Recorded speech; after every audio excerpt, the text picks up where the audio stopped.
When did Marlin High become integrated? They became integrated in 1965. So you And were. That's when I went the same year they integrated. So you weren't one of the first. I am the first. Okay. I am the first. Yeah. And that had to be hard. Very hard. It was very hard. We back in that time we had what you call the party lines on the phone in the area, and when you had party line, that means several families was on the same line. You had to just know which call, which number, which sound were yours, or how many rings were. And as children, you know how children do, we listened to some of the calls that were in the area. By doing that, then you could really hear what they felt about us. You could hear the white families. Yes, you could hear them on the same phone line. It was party line. We call it party line. Right. They don't do it anymore. But I was going to say, I would think that the whites and the blacks were segregated back then, right? Well, yeah, but they were all on the same line. But it was still the same phone line. Yeah, same phone line. We, in reality, I never was raised in an all black area because I was raised on the farm. Everybody was together.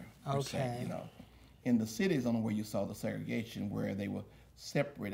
Where they live in part of. Right. But we lived there, and we would listen to those conversations, and then we would. When I went to Marlin High, then that's when the conversations about what they felt about us came up.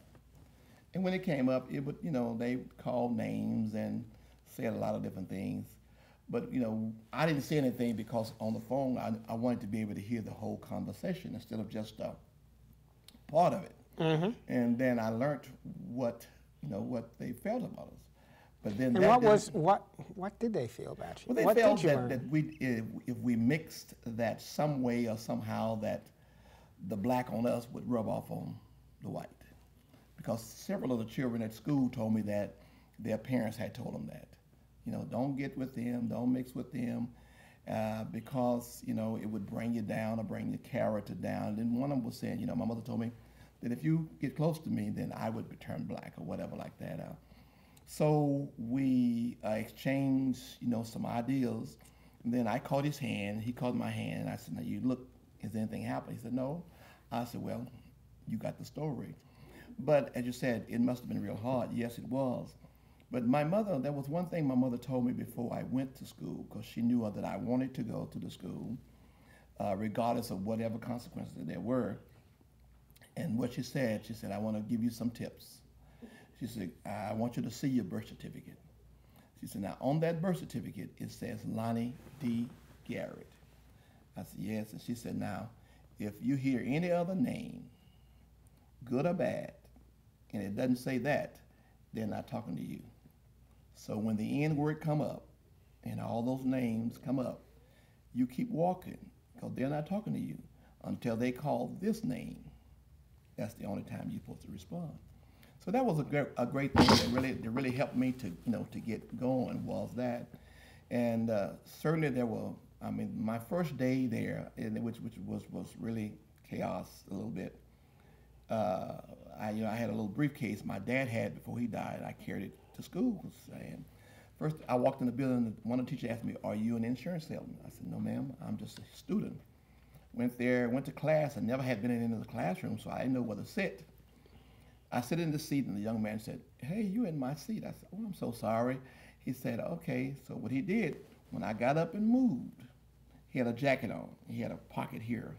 He took his handkerchief out of his pocket, went over to the seat that I was sitting in, wiped it out, went to the window and threw it out the window.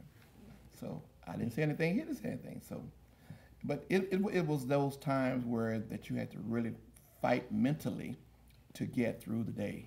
Mm-hmm. But after 3 or 4 weeks, it came. Really, it took only 3 or 4 weeks. 3 or 4 weeks, because what I did, I've always looked at what I could do to make a difference by positive stuff instead of negative stuff. And so what I realized, that when I looked at the children, the students, I noticed that none of the girls liked any of the high school boys. They liked college boys, because I heard them talking about it. Mm-hmm. Then so the girls began to talk to me a little bit because of the talent that I had. I was a musician.